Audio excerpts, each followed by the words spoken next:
belum di kota Tegal yang diare itu ya, bukan darah. Totalnya itu. Monggo nanti dibawa. Kami dari 10 besar penyakit yang ada itu kebanyakan yang pertama adalah sakit kepala yang tidak ada spesifik. Ya. Kemudian tentunya ISPA,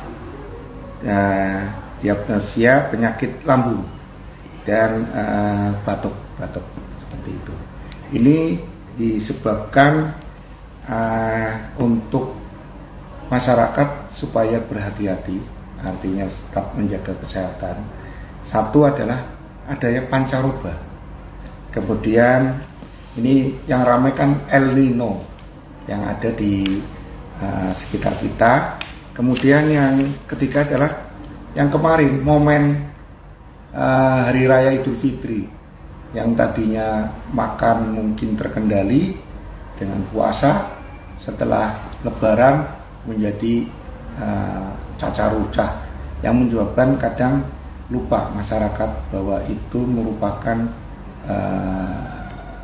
tingkat kehadiran yang tinggi supaya lambung kita tidak kaget seperti itu untuk menerima asupan makanan. Ya, tentunya banyak makanan-makanan yang berkuah atau santan seperti itu. Saya coba melihat bahwa untuk hal-hal yang seperti ini tentunya harus tetap menjaga PHBS, perilaku hidup bersih dan sehat, di mana konsumsi makanan mengandung protein untuk memperkuat enzim kekebalan tubuh. Yang kedua, rutin berolahraga, ya. Yang ketiga, kendalikan stres yang ada di diri kita. Selanjutnya pastinya istirahat yang cukup, ya.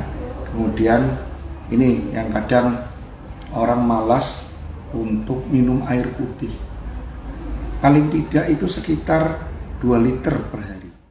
Download Tribun X sekarang, menghadirkan lokal menjadi Indonesia.